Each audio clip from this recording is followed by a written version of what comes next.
할렐루야. 오늘 시간에도 말씀을 통해 주시는 은혜가 여러분 가운데 가득하시기를 소원합니다. 오늘은 특별히 대강절 네 번째 주일, 또 성탄주일을 맞이해서 예수님의 탄생이 갖고 있는 세 가지의 특별한 사항들과 관계된 비밀을 함께 탐구하면서 은혜를 나누길 원하는데요, 오늘도 그 비밀의 관객이 아니라 주인공이 되는 은혜를 경험하게 되기를 원하는 겁니다. 여러분, 해마다 성탄절이 되면 우리가 당연한 듯 성탄절을 지키면서도 몇 가지 궁금한 게 늘 있음을 생각하게 되는데, 첫째로는 왜 하필 마리아였을까? 둘째로는 왜 하필 베들레헴이었을까? 세 번째는 왜 하필 그때였을까 하는 질문인데, 왜냐하면 항상 하나님께서 하시는 일에는 이유가 목적이 있고 또 항상 선하시기 때문임을 보게 되는 겁니다. 더구나 여러분, 인류는 예수님의 탄생을 기준으로 해서 인류 역사를 서기 전, 서기 후로 구분하게 되는데, 어쩌다 보니까 그렇게 된 게 아니라 하나님의 경륜인 거예요. 그만큼 예수님의 오신 사건은 인류 역사에서 가장 근본이 되고 중심이 되는 중요한 사건이 되는데, 왜 하필 마리아란 여인에게서, 또 베들레헴에서, 또 바로 그 시대에, 지금으로부터 2023년 전 그때에 이런 놀라운 일들이 일어나게 되었는가 하는 얘기인 거죠. 여러분, 거기에 담겨있는 비밀 우리가 함께 발견하고 또 그 비밀에서 담긴 의미를 찾게 되기를 원하는데, 그로 인해서 근본의 성탄절은 더욱 남다른 의미의 또 축복의 성탄이 될 수 있기를 원하는 겁니다. 첫 번째 궁금증은, 여러분, 왜 하필 나사렛에 사는 처녀 마리아였을까 하는 얘기인데, 왜 하필 하나님께서 마리아란 여인을 통해서 당신의 독생자를 이 세상에 보내셨는가 하는 얘기인 겁니다. 우선 많은 사람들이 생각하기에 마리아에게는 어떤 특별한 면이 있는가 생각하게 되는데, 특히 로마 가톨릭 교회가 그런 분위기를 조장한 면도 없지 않음을 보게 되는 거예요. 특히 마리아의 동정녀성에 대해서 강조하고 있음을 보게 되고, 한 발 더 나아가서 마리아를 신격화하고, 또 어떤 면에서 보면 예수님보다 더 우월한 것처럼 보이게 만드는데, 거기에 문제가 있음을 생각하게 된다라고 하는 얘기인 거죠. 예를 들면 이런 모습인데요, 사진 하나 보여드립니다. 이스탄불에 있는 성소피아 대성당에 되어 있는 모자이크 그림인데요, 가운데 마리아가 어린 예수님을 안고 보좌에 앉아 계시고, 좌우에 두 왕들이 시립해 서 있는 것을 보게 되는 거죠. 오른쪽에 있는 왕은 황제인데 콘스탄틴 대제이고, 그리고 그분은 성을 들고 있어요. 그 성은 콘스탄틴노플이죠. 콘스탄틴노플을 그분이 세우게 되었는데, 그 성읍을 마리아에게 또 아기 예수께 바치는 그런 모습이에요. 왼쪽에 있는 분은 유스티아누스 1세 황제인데 성 소피아 대 예배당을 건축한 사람. 그 예배당을 역시 마리아에게, 아기 예수께 바치는 그런 장면을 보게 되는 거죠. 그런데 이런 광경을 보여주면서 두 황제가 가운데 계신 마리아와 아기 예수께 이렇게 온갖 경의, 최고의 경의를 표하고 있음을 보게 되는데, 이것이 당시 교회가 어떤 생각을 갖고 있는가 하는 것을 보여주는 사례다라고 하는 말씀인 거죠. 그러면 이 모자이크를 보면서 사람들은 과연 어떻게 생각할까 하는데, 어떻게 보여지겠냐 하는 얘기죠. 여러분, 예수님이 대단해 보여요? 마리아가 대단해 보여요? 누가 더 대단해 보입니까? 여러분, 예수님은 아직 어린아이의 모습으로 묘사되어 있어요. 반면에 마리아는 되게 아주 위대해 보이죠, 그죠? 아주 보좌에 딱 앉아가지고 어린 예수를 이렇게 얼르고 있는 것 같은 그런 모습이에요. 사람들이 보게 되면 어쩌면 예수님보다 마리아를 더 대단하고 더 크게 여겨지는 그러한 느낌을 갖게 한다라고 하는 얘기인 거예요. 이것이 당시 교회의 그런 생각이었고 또 모습임을 보여주는 사례인데, 또 하나의 사례는 뭐냐 하면은 마리아에 대한 기도예요. 여러분, 지금도 천주교의 카톨릭 신앙을 갖고 있는 사람들은 기도할 때 주로 누구한테 기도하느냐? 마리아한테 기도해요. 예수님한테 기도하는 게 아니라 마리아한테 기도하는 게 주를 이루고 있다 하는 거예요. 그래서 성당에 가면 가장 먼저 기도하는 장소를 만나게 되는데, 거기 누가 서 있어요? 예수님이 서 있는 게 아니라 마리아가 서 있는 거예요. 마치 마리아가 예수님보다 더 우리의 기도에 능력 있게 응답하실 것 같은 그러한 이미지를 조장하고 있는데, 그것이 카톨릭이 갖고 있는 특성임을 보게 된다라고 하는 얘기인 거예요. 그래서 많은 분들이 그러한 문제에 대해, 그런 상황에 대해서 문제 제기를 하고 걱정하게 되는데, 그러한 마리아에 대한 신격화가 자칫 신앙을 오도할 수 있기 때문이죠. 마치 마리아가 아세라 숭배와 같은 우상 숭배로 전락하게 하는 그런 문제를 야기할 위험이 있기 때문이다 라고 하는 말씀인 거예요. 왜냐하면 성경에서는 절대로 그렇게 강조하고 있질 않아요. 마리아의 어떤 인간적 특성이나 그분의 탁월함에 대해서 성경은 전혀 말하지 않아요. 교회가 동정녀 탄생, 동정녀성에 대해서 유난히 강조하는데, 성경에서 말하는 처녀 마리아, 그 처녀란 단어 역시 그냥 보통 일반 여성들에게 사용되는 그런 단어예요. 조금의 차별성도 보여주지 않고 있다라고 하는 말씀인 거예요. 반면에 성경에서 유독 강조하고 있는 게 하나 있는데, 그게 뭐냐? 그녀가 다윗의 후손 요셉과 정혼한 사이였다라고 하는 말씀인 거예요. 요셉과의 관계가 유독 강조되고 있음을 보게 된다라고 하는 말씀인데, 누가복음 1장 26절과 27절의 7절의 말씀인 거예요. 우리 함께 읽읍시다. 시작. 여섯째 달에 천사 가브리엘이 하나님의 보내심을 받아 갈릴리 나사렛이라는 동네에 가서 다윗의 자손 요셉이라 하는 사람과 약혼한 처녀에게 이르니, 그 처녀의 이름은 마리아라. 아멘. 여러분, 마리아는 처음에 처녀로 그냥 소개해요. 이름도 안 나와. 그러다 뒤에 마리아라 나오잖아요. 그죠? 그 처녀는 곧 마리아라 이렇게 하잖아요. 그러면서 여기에 강조되고 있는 게 뭐냐? 천사 가브리엘이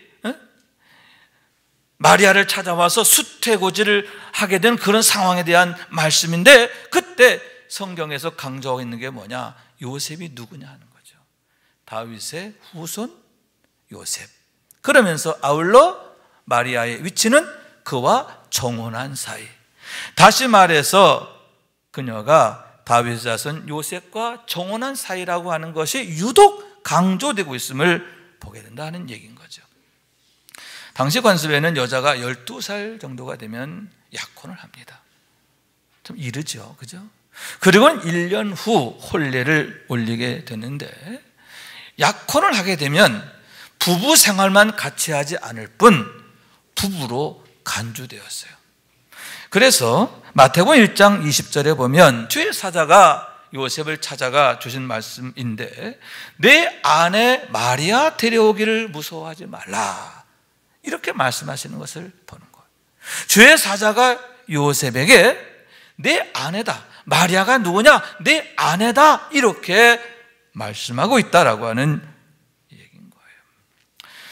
그렇기 때문에 여러분, 오늘의 이 말씀에서 우리가 생각하게 되는 것은, 마리아가 그처럼 하나님의 은혜를 입고 또 예수님을 수태하는 그런 영광을 얻게 된 이유가 뭐냐?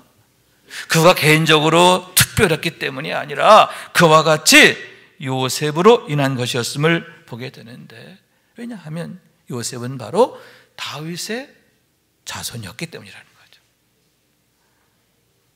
하나님께서 다윗의 자손으로 하여금 메시아가 오시겠다 하셨고, 또 그 때를 위해서 준비된 사람이 바로 요셉이었기 때문이라 하는 얘기인데, 이 모든 역사가, 이 모든 축복이 마리아로 인한 것이 아니라 실상은 요셉으로 인한 것임을 성경이 말씀하고 있다는 얘기인 거예요.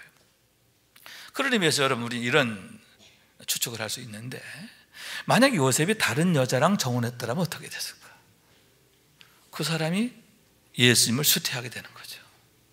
마리아가 아닌 다른 여자가 예수님을 수태하는 영광을 얻게 될 수 있다라고 하는 사실인 거예요. 또한 거기엔 놀라운 메시지가 있는데, 그것은 누구나 마리아처럼 될 수 있다라고 하는 의미인 거예요. 왜냐하면 여기서 요셉은 바로 예수님을 모형하는, 예수님을 예표하는 그런 존재이기 때문인데, 그렇기 때문에 여러분, 요셉의 본체가 되시고 근본이 되시는 예수 그리스도의 신부가 되어지게 되면 누구나 다 마리아처럼 되는 것이기 때문이다 라고 하는 말씀이고, 예수님께서 이 땅에 오신 목적이 거기에 있기 때문이다 라고 하는 말씀인 거예요. 그렇기 때문에 여러분, 우리들 역시 예수 그리스도의 신부가 되어야 하는데, 예수를 주로 믿는 믿음으로, 그 믿음으로 인하여 우리가 예수 그리스도의 신부가 되어지기 때문임을 믿으시기 바랍니다. 그래서 주님께서 구원에 대하여, 천국에 대하여 말씀하실 때 가장 자주 쓰셨던 비유가 뭐예요? 혼인잔치의 비유인 거예요. 왜 예수님과 교회와의 관계, 예수님과 성도와의 관계를 혼인관계로, 구원의 잔치를 혼인잔치로 묘사하셨느냐? 그 이유가 바로 거기에 있다라고 하는 말씀인 거예요.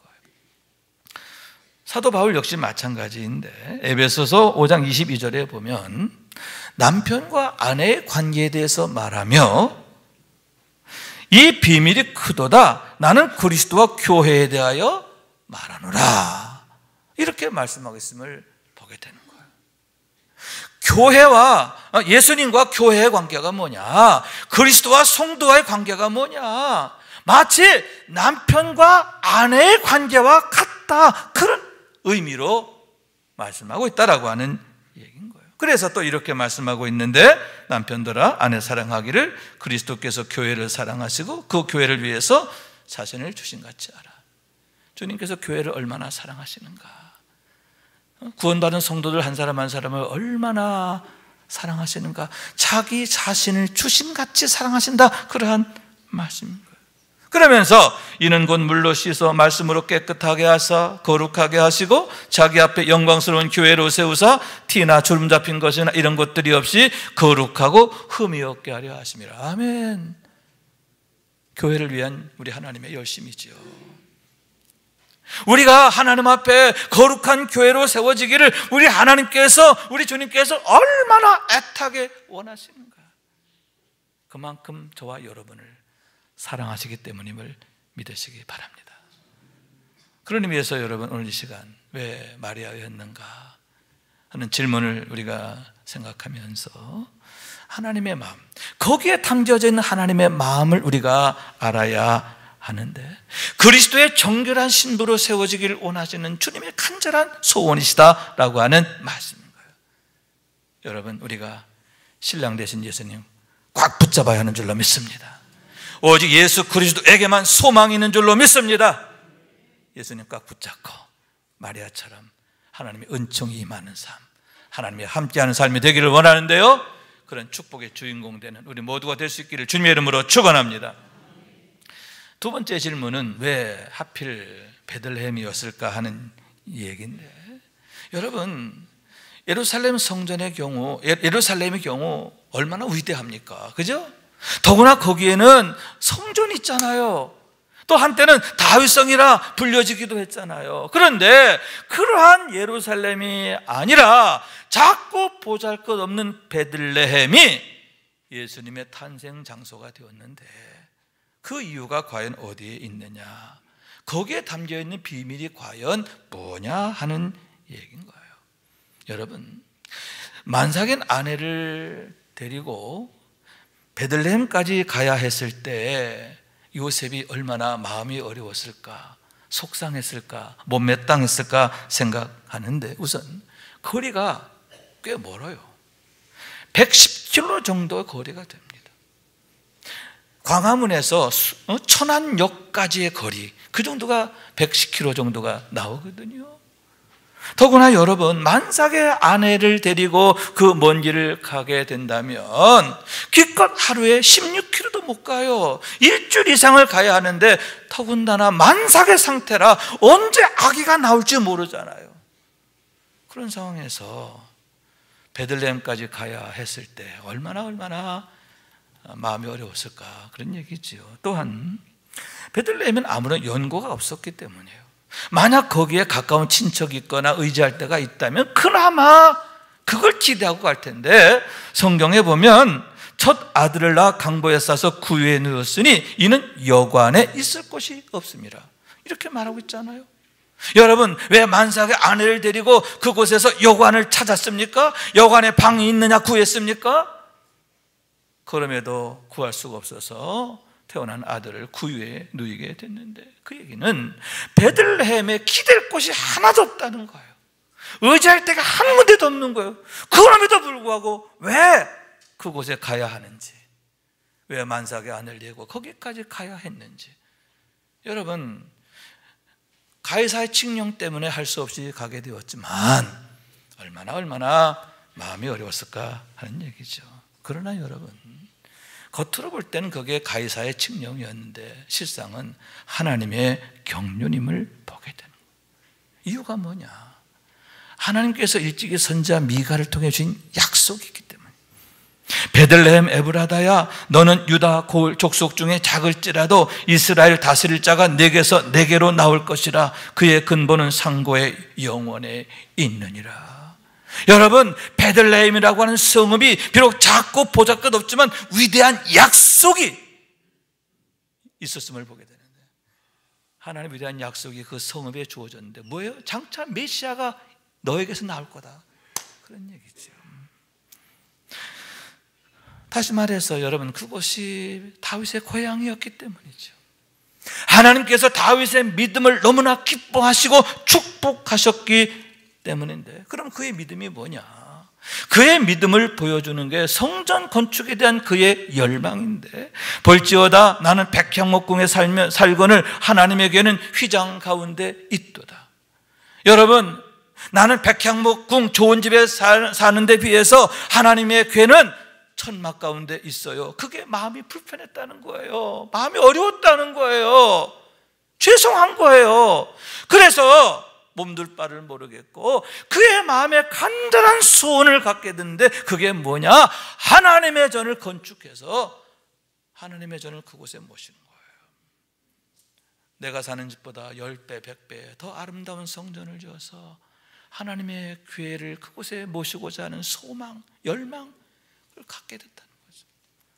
왜냐하면 여러분, 하나님을 그 무엇보다 누구보다 사랑했기 때문이 아닙니까? 사랑이 갖고 있는 특성이 무엇이냐 하면 이타적이 되는 거잖아요. 그렇기 때문에 하나님을 사랑하게 되면 내가 먼저가 아니라 하나님 먼저지요. 그러한 그의 열망은, 그의 소원은 뭐다? 그가 얼마나 하나님을 사랑했는가 하는 것을 나타내고, 그러한 그의 믿음, 그의 중심을 하나님이 너무너무 기뻐하셨고 사랑하셨고, 이에 내 후손 중에 내가 메시아를 주리라. 할렐루야. 그런 약속이 다윗에게 주어지고, 그로 인하여 베들레헴이 그러한 영광을 얻게 되었음을 보게 되는 거죠. 베들레헴 자체가 영광이 아니에요. 다윗의 믿음으로 인해 얻어지는 영광임을 보게 되는 거예요. 여러분, 그와 같이 참된 믿음은 하나님을 기쁘시게 하고 하나님의 축복의 주머니를 열게 하시는 줄로 믿습니다. 어떻게 그 작고 보잘것없던 베들레헴이 위대하게 되었는가? 어떻게 그곳에서 메시아가 태어나고 지난 2000년 동안 수많은 순례객들이 그것을 찾게 되었는가? 그 비밀이 바로 거기에 있다라고 하는 말씀인 거예요. 여러분, 우리들 역시 다윗처럼 하나님 마음에 합한 믿음으로 세워지길 원하는데, 여러분, 다윗이 그런 믿음으로 세워질 때 그로 인해 베들레헴이 영광을 얻잖아요. 마찬가지로 여러분의 믿음을 통해서 여러분의 가정이, 여러분의 자녀들이, 여러분의 생업이 하나님의 은혜가 임하고 하나님의 일하시는 현장이 되고 하나님의 영광이 나타나게 되기를 원하는 거예요. 우리 유신교회가 하나님의 영광 가득한 교회로 세워지게 되기를 원하는 거예요. 여러분, 다윗처럼 이런 축복을 세워나가는 머릿돌, 디딤돌, 마중물 될 수 있기를 주님의 이름으로 축원합니다. 마지막 세 번째는 왜 하필 그때였을까 하는 질문인데, 왜 하필 지금으로부터 2023년 전 그때에 하나님께서 당신의 독생자를 이 세상에 보내셨는가 하는 얘기인 거예요. 여러분, 그 시기는 로마가 세계를 지배할 때였어요.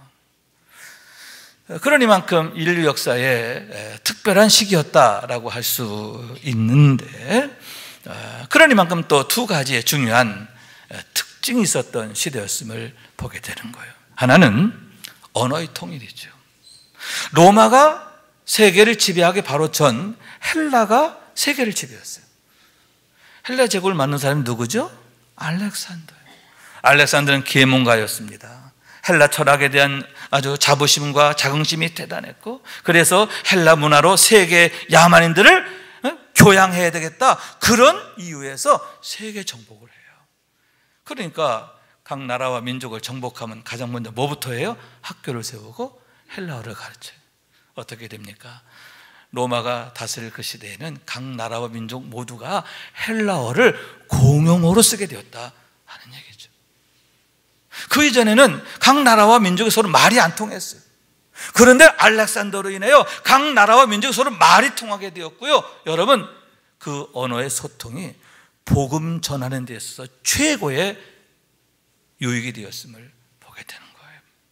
그래서 주전 2세기에 구약 성경이 헬라어로 번역이 돼요. 헬라는 본래 그 구약 성경이 히브리어로 쓰여졌잖아요, 그죠? 그런데 알렉산드리아라는 곳에서 헬라어로 번역되었고, 그 70인역이라고 하는데, 그러므로 해서 구약 성경은 이제는 각 나라와 민족 누구든지 읽을 수 있게 됐다는 거죠. 신약 성경은 물론 헬라어로 쓰여집니다. 그러므로 해서 사도들에 의해서 복음만 전해진 게 아니에요. 여러분, 성경도 전해지게 된 줄로 믿습니다. 그러므로 해서 복음이 더욱 말씀에 근거해서 단단히 세워지게 됐는데, 그 모든 것의 근거가 되는 게 뭐냐? 언어 통일. 여러분, 왜 하필 그때였을까? 그러고 보면 하나님의 때는 참으로 기가 막히다 할 수 있는데, 너무너무 정확하고 너무너무 훌륭함을 보게 되는데, 여러분, 하나님의 때는 그와 같이 최선이 되고 최상이 되고 최고가 되는 것을 보게 된다는 얘기인 거예요. 두 번째는 여러분, 국경의 통일이지요. 로마로 인해서 각 나라와 민족의 국경이 없어지고, 그러므로 해서 언어의 소통과 함께 이제는 뭐예요? 모든 사람이 서로 왕래하고 소통할 수 있는 그런 세상이 됐다는 거예요. 그래서 여러분, 갈릴리 출신 베드로가 로마에 가서 복음 전하는 거예요. 사도 바울의 경우는 아시아와 유럽에서 복음 전하고, 심지어는 서바나까지 가서 복음 전하는데, 서바나가 어디냐? 지금의 스페인이에요. 거기까지 갈 수 있는 거예요. 거기까지 가는데 어디에서도 뭐 비자를 제시하거나 뭐 이렇게 제한을, 국경을 이런 거 없어요. 그냥 갈 수 있는 거예요. 여러분, 도마는 인도까지 가서 복음 전했고요. 바들로마의 경우는 아르메니아 가서 복음 전했고요. 가룟달 대신해서 12번째 사도가 된 마띠아의 경우는 에티오피아에 가서 복음 전하다 순교하시게 됐는데, 어떻게 그런 놀라운 일들이 가능하게 되었느냐? 바로 그 시대였기 때문에 가능했다, 그런 얘기죠. 왜 하필 그때였을까? 왜 하필 그때 하나님께서 예수님을 이 땅에 보내셨고 또 사도들에게 성령을 부어주셔서 땅끝까지로 복음 전하게 하셨느냐? 그러고 보면 참 하나님이 하시는 일은 기가 막히다, 너무너무 정확하다 하는 것을 보게 된다라고 하는 말씀인데, 그처럼 하나님은 최고의 때를 만드시고 그 때를 통해서 당신의 일을 하시는 것을 보게 된다는 얘기인 거예요. 그렇기 때문에 여러분 지금도 마찬가지인데요, 하나님은 당신의 영광을 나타내시기 위해서 또 우리에게 선을 이루시기 위해서 여러 가지 모양의 때를 우리에게 허락하신다 하는 거죠. 심지어는 고난까지도 하나님의 때를 이루어 가시는 과정인 거예요. 질병을 만나게 되고 우환을 만나게 되어도 여러분 하나님의 때를 이루는 과정이 되는 줄로 믿습니다. 그래서 사도 야고보가 이렇게 말씀하는데, 너희 중에 고난당하는 자가 있느냐? 그는 기도할 것이요, 즐거워하는 자가 있느냐? 그는 찬송할지니라. 너희 중에 병든 자가 있느냐? 그는 교회 장로를 청할 것이요, 그들은 주의 이름으로 기름을 바르며 그를 위해 기도할지니라.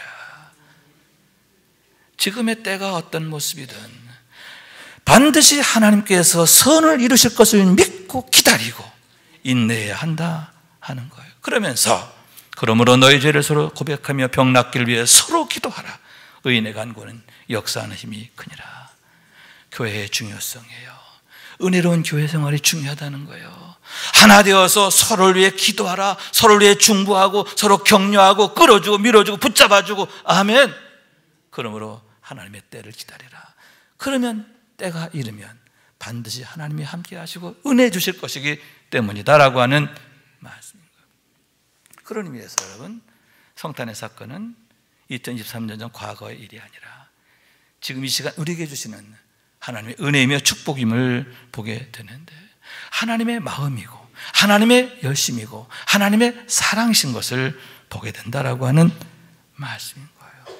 다시 말해서 우리가 마리아처럼 되길 원하시고요, 또 우리의 가정이, 우리의 자녀들이, 우리 교회가 베들레헴처럼 되기를 원하시고요, 또 은혜로운 교회 생활을 통해서 지금의 이 어려운 시기를 인내하고 승리하길 원하시는, 그래서 하나님의 은혜의 때에 주인공이 되기를 원하시는 하나님의 간절한 마음이 이 성탄의 사건 속에 나타나 있음을 보게 된다는 얘기인 거죠. 그렇기 때문에 여러분, 마리아처럼 신랑 되신 예수님 굳게 잡아야 하는 줄로 믿습니다. 여러분, 사람에게 소망이 있는 거 아니죠. 세상에 돈에 권력에 소망이 있는 것도 아니죠. 예수 그리스도만이 유일한 소망이 되시기 때문임을 믿으시기 바랍니다.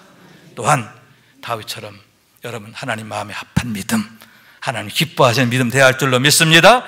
믿음의 수준이 자라야 하는 줄로 믿습니다. 날마다 어떻게 하면 내가 믿음이 자랄 수 있을까? 기도 힘써야 되는, 마지막 은혜스러운 교회 생활에 힘써야 돼요. 서로 하나 되어서 서로를 기도하면서 인내해야 하는 줄로 믿습니다. 그럴 때 불현듯 임하는 하나님의 은혜의 때를 경험하게 되는데, 마리아야 내게 하나님의 은혜가 임했느니라. 하나님이 너와 함께 하시느니라. 하나님의 은혜가 임하는 때 하나님이 함께 하시는 역사 보게 되고 경험하게 될 줄로 믿습니다. 그런 축복의 주인공 되는 우리 모두가 될 수 있길 주님 이름으로 축원합니다. 말씀 생각하면서 기도하는 마음으로 찬양합니다. 찬송가 108장 그 어린 주 예수입니다. 그 어린 주 예수 늘 자리 없어 그 귀하신 몸이 부유에 있네. 저 하늘의 별들 반짝이는데 그 어린 주 예수 골 위에 자는 저 육축 소리에 아기 잠깨나 그 순하신 예수 우시지 않네. 그 귀한 예수를 나 사랑하네.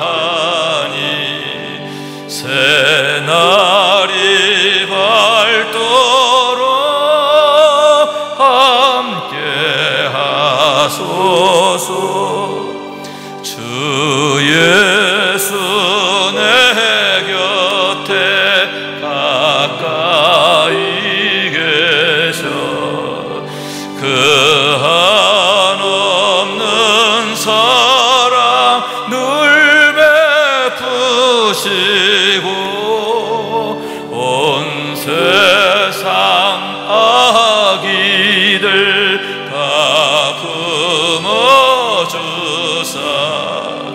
주 품에 안겨 살게 하소서.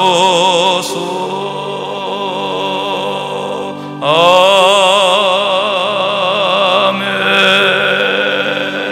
아멘. 주 품에 안겨 살게 하소서. 아멘. 여러분, 그런 축복의 주인공 되시기를 축원합니다.